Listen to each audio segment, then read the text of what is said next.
I remember first seeing ARMS during the Switch reveal event in January and thinking that this game looks pretty stupid.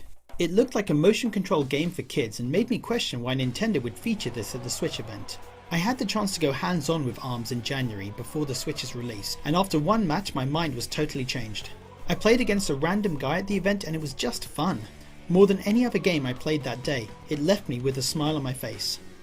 Playing the full game now, it is just as fun playing against someone next to you, but online matches can be hit or miss. The concept for ARMS is simple. You control a fighter with springy arms and a variety of boxing gloves and battle other fighters in an arena.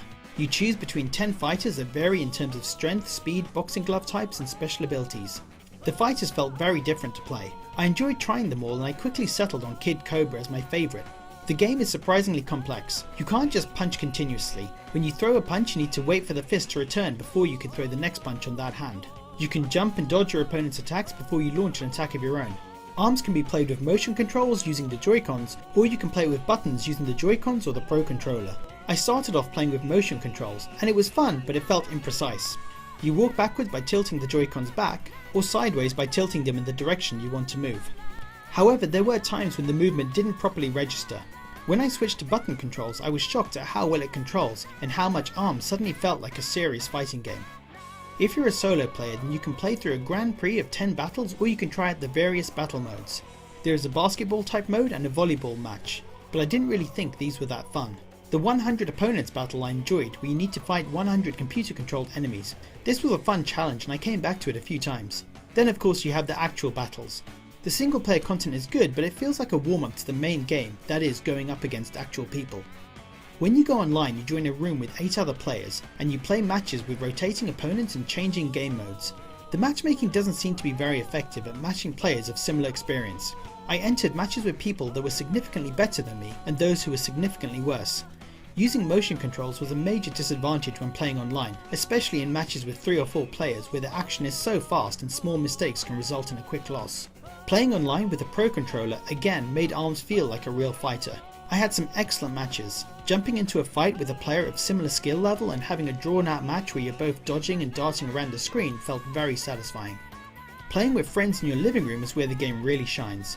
Motion controls may not be precise, but it evens the playing field a bit when you play against friends that don't have much experience with the game. I took my Switch to my friend's house and we had so much fun with it.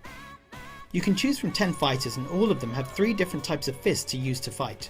As you play the game you earn coins that you can use in a minigame to earn new arms. I didn't like this aspect of the game. I would have rather had random arms unlock over time as you played a character. What was especially annoying is when I have been playing Kid Cobra and then arms get unlocked for Mechanica instead. It would have made more sense if the arms unlocked related to the character you took into the minigame. The game looked gorgeous. The characters and stages were bright and colourful. You can play ARMS in handheld mode, but it just feels more at home on a big screen TV. Showing the game to my friends and children, they were instantly wowed by the look of the game.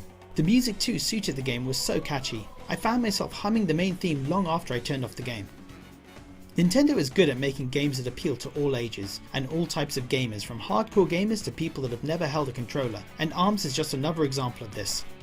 Although there is a lot of depth to the fighting system when you really dig into it, it's still easy for someone to pick up and get to grips with in seconds. I had my 6-year-old and 4-year-old play with me, and they absolutely loved it. My 4-year-old didn't really get the concept of waiting for the glove to return, but he still had a good time just flailing his arms around. My 6-year-old became pretty good at ARMS and gave me some decent matches. I've really enjoyed playing ARMS, and that surprises me. It's a fun party game, it's a fun game for kids, and it's a complex fighter. It's so impressive that Nintendo has taken the core aspects of fighting games and created a game that's family friendly and at the same time will appeal to fighter fans. So, have you played ARMS? What did you think of it? Leave a comment below, and as always, thanks for watching.